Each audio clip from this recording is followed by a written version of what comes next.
तो दोस्तों आज हम फिर से आपके लिए लेकर आए हैं देश और दुनिया की सभी ताज़ा बड़ी खबरें फटाफट एक एक कर विस्तार से आज आपको बताएंगे, तो वीडियो को अंत तक जरूर देखें। जी हाँ दोस्तों, पहली खबर आपको हम बताएं कि नेपाल से मोदी सरकार को लगा बड़ा झटका। नेपाल ने भारत के तीनों क्षेत्रों पर किया अपना दावा। साथ ही साथ दूसरी बड़ी खबर आपको हम बताएंगे कि कांग्रेस नेता राम भक्तों को बताया राक्षस, कहा जय श्री राम के नारे लगाकर भारत को मुसलमान के उजाड़ दिया है, करते थे घर। तो सभी खबरों की जानकारी एक एक कर विस्तार से बताएंगे दोस्तों। इससे पहले कि एक छोटी सी रिक्वेस्ट करेंगे दोस्तों, अगर आप भी निष्पक्ष पत्रकारिता का सपोर्ट करते हो तो आप इस वीडियो को लाइक करके साथ में इस चैनल को सब्सक्राइब जरूर कर लीजिए और बेल आइकन भी प्रेस कर लीजिए और वीडियो को ज़्यादा से ज़्यादा शेयर कीजिए। इसी बीच पर दोस्तों अगली खबर की और तो कृषि कानून को लेकर मोदी सरकार को लगा बड़ा झटका।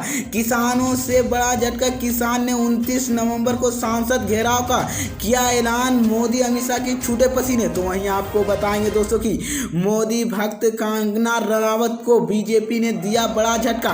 कंगना रनावत को स्वतंत्रता के स्थानियों पर किया आसमान, तो बीजेपी के कई कार्रवाई की कर दिए मांग, बढ़ गई है भगत की मुश्किलें। तो वहीं आपको बताएंगे दोस्तों कि राहुल गांधी ने बीजेपी आरएसएस पर साधा निशाना। हिंदू धर्म और हिंदू नफरत उन्होंने फैलाई, देश में नफरत।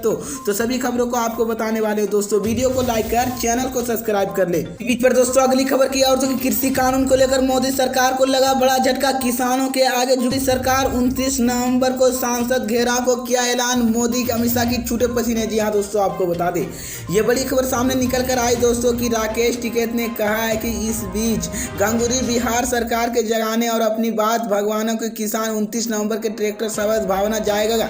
बता दें कि कृषि कानून के खिलाफ अपनी आंदोलन के किसान तेजी से देने की तैयारी कर चुके। भारतीय किसान यूनियन नेता राष्ट्रीय प्रवक्ता राकेश टिकैत ने कहा है कि इसी बार गंगूरी बिहार सरकार के जगाने के अपनी बात भगवाने के लिए किसान 29 की ट्रैक्टर संसद भवनों की जगाएगा। टिकैत ने कहा है कि जारी संसदों को लिखा ट्रैक्टर भी वहीं और किसान भी वहीं। इसी बात पर गंगूरी बारी सरकार को जगाने और अपनी बात को मनाने के लिए किसान 29 नवंबर को ट्रैक्टर के संसद भवनों जगाने के लिए गूंज की ऐलान किया है। उन्होंने लिखा है कि जब तक कि तीनों काले कृषि कानून वापस मोदी सरकार नहीं लेती है तो पर गारंटी कानून नहीं बता पाता है कि अब तक देश में चल रहे आंदोलन जारी रहेगा।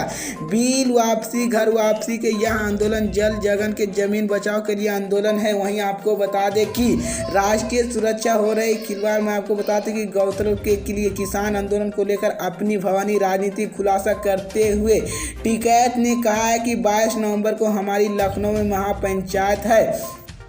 वहीं आपको बता दें कि इसमें केंद्रीय मंत्री अजय मिश्रा टेनी की बर्खास्त के अलावा गांव धान गन्ने की भुगतान मुद्दे और दिल्ली की प्रदर्शन राजनीति पर विचारों करने की हमें प्रदर्शन तेज करेंगे। राजस्थान, यूपी, पंजाब, हरियाणा, उत्तराखंड सुप्रीम के नहीं जबकि अन्य स्टेटों की राजधानियों पर प्रेम होगा। उन्होंने कहा कि 29 तारीख के हम सांसद की और कूंज करेंगे।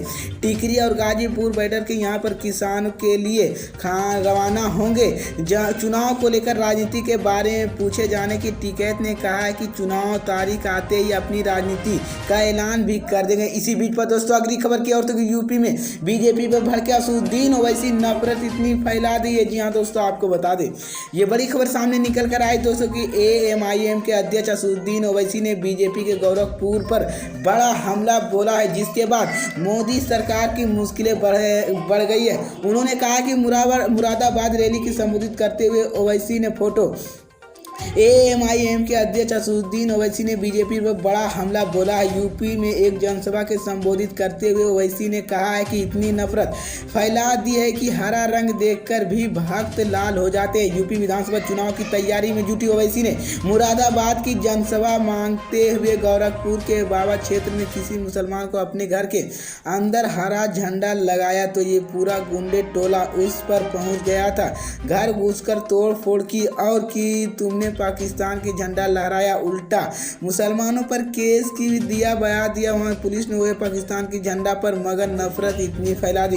वहीं आपको बता दें कि ओवैसी ने इसी बीच बयान जनसभा के जमकर तालियां भी बजाई, जिसके बाद एएमआईएम के अध्यक्ष ने असदुद्दीन ओवैसी ने कहा कि हमें लाल दिखता है कि इसी बीच मैं आपको बता दूं असदुद्दीन ओवैसी ने कहा कि मुसलमानों के जब घर तोड़ फोड़ होता है तो अखिलेश यादव ना बोलते, ना ही कांग्रेस बोलेगी, ना ही बसपा बोलेगी सब खामोश बैठे रहेंगे, अगर कोई सच्चाई बयान करता है तो उसमें कहा जाता है कि टीम वह बोले तुम्हें। इसी दौरान ओवैसी ने कहा है कि बड़ा हमला बोलते हुए ये बड़ा अपडेट आई दोस्तों। इसी बीच पर दोस्तों अगली खबर की और तो कि अखिलेश यादव ने योगी सरकार पर बोला हमला, बोला लखीमपुर खीरी की निकली बीजेपी विधायक। जी हाँ दोस्तों, आपको बता दें ये बड़ी खबर सामने निकल कर आई दोस्तों कि उत्तर प्रदेश की विधानसभा के मनोरंजन सभा प्रमुख अखिलेश यादव ने कहा है कि बड़े नेताओं की यूपी दौरे बढ़ गई है। वहीं समाजवादी पार्टी के प्रमुख अखिलेश यादव भी सुतामूर दल के घेरानों के कई कसर नहीं छोड़े हैं। सपा प्रमुख ने अपने सोशल मीडिया के हैंडल पर लिखी है कि उत्तर प्रदेश में अपनी हार सामने देखकर भाजपा को शीर्ष नेताओं की खलबली मच गई है, इसलिए हर नफरत के कोई ना कोई ये दौड़ा चल रहा है। भाजपा की हर कण डर जीत गई बढ़ेगी, जितनी नेताओं ने देर की बढ़ेगी। यूपी में जितना लखीमपुर खीरी जीत के भाजपा के पराजय जुलूस निकाली। अखिलेश यादव ने ट्वीट पर कई सोशल मीडिया के जुलूस से अपनी प्रतिक्रिया की दी। बीजेपी नेता सुरेश पासी लिखी भाजपा की हाइट से ही अखिलेश की धड़कनें बढ़ जाती है। मैं आपको बता दें कि उसने सपा को खट्टी ट्वीट नजर आते हुए आधी रात हड़बड़ी में चौंक कर उठा दिए है। अभी टीपू सुल्तान की सबसे नजर आती हुई तो ये बड़ी अपडेट आई मैं आपको। इसी बीच पर दोस्तों अगली खबर की और तो कांग्रेस नेता राम भक्तों को दिया वह राक्षस, बढ़ाया तनाव बढ़ गए। जी हाँ दोस्तों, आपको बता दें ये बड़ी खबर सामने निकल कर आई दोस्तों कि कांग्रेस नेता सलमा खट्टे के बाद अब राशिद अली ने हिंदुओं को लेकर एक बड़ा बयान दिया है। कांग्रेस नेता राशिद अली ने जय श्री राम के नारे पर लगाने वाले लोगों को राक्षस बताया है और कहा है कि क्योंकि ये मुसलमानों के खिलाफ राक्षस फैला रही है तो ये बड़ा बयान दिया है। इसी बीच में आपको बता दें कि कांग्रेस नेता राहुल गांधी ने कहा कि कांग्रेस विचारधारा आनंद शांति वाले सुंदरता गहने की तरह यह जीवत, लेकिन भारतीय जनता पार्टी की भाजपा की नफरत भी विचारधारा इसी पर पड़ी हुई है। उन्होंने कहा कि हिंदू और हिंदुओं अलग अलग अवधारणाएं के राहुल शुक्रवार को कहा कि कांग्रेस की विचारधारा जीवित और जीवंत के लिए वहां भाजपा की राष्ट्रीय संसेवक आरएसएस की विचारधारा की मुकाबला करेगी। उन्होंने संगठन के भीतर अपनी पार्टी विचारधारा को मजबूत करने की, उनके पूरे देश में प्रसार करने की जोर दिया है। पूर्व कांग्रेस अध्यक्ष वजीरधारा के सम्मान आश्रम आयोजित करते हुए दिवस की एसआईटी ने अगस्टन के कार्यक्रम के ऑनलाइन के तरीके से संबोधित किया है। तो मैं आपको बता दें कि राहुल गांधी ने कहा कि हमें यह स्वीकार करना होगा कि भारत में दो विचारधाराएं हैं, कांग्रेस की विचारधारा और आरएसपी के विचारधारा। हमें स्वीकार करना होगा कि भाजपा आरएसएस से आज भारत की नफरत फैलाई है। उन्होंने दावा किया है कि भाजपा के मीडिया की पूरी तरह कब्जा कर लिया है। गांधी ने कहा हमारी विचारधारा को जीवित के अजीवित, जिसमें प्यार अपमान राष्ट्रवाद, लेकिन भाजपा की नफरत विचारधारा की आरएसएस है। उन्होंने कहा कि मीडिया भारत राष्ट्र पूरी तरह से कब्जा किया, जिसके बाद मैं आपको बता कि विचारधारा का आशीष रूप में भारी पड़ गया। विचारधारा इसलिए भारी पड़ गया क्योंकि हमने अपनी विचारधारा को अपने लोगों के बीच आकर मत परिचित नहीं किया। तो ये बड़ा हमला राहुल गांधी ने आरएसएस पर बोला है। इसी बीच पर दोस्तों अगली खबर में आपको बता दें कि पंजाब चुनाव में वोट बंटवारे के लिए अब पंजाब सरकार ने किसान आंदोलन पर बड़ा दावा खेल दिया है। सीएम चरणजीत चन्नी दिल्ली हिंसा के आरोप में गिरफ्तार किए 83 आरोपियों में 2-2 लाख रुपए की वित्तीय मदद ऐलान कर दिया है। यह मामला 26 जनवरी तक के संयुक्त मोर्चा किसान में दिल्ली की ट्रैक्टर रैली निकाली थी। उसी दिन ललियों पर केसर झंडा लगा दिया था। इसके बाद कुछ किसान ललिता के पहुंच गए थे और वहां केसरी झंडा लगा दिया था। सीएम चरनी कहा था कि सरकार केंद्रीय कृषि कानून पर सुधार करे। विरोध में किसान के प्रदर्शन के साथ उसी संबंध में यह कदम उठाया गया था कि सबसे अहम बात है कि सरकार की तरफ से दिल्ली बॉर्डर पर बैठक किसान के साथ रही है। दूसरी तरफ हिंसा के बाद उन्होंने टूटकर युवाओं को हिस्से भी साथ छोड़ने की कोशिश कर रही है।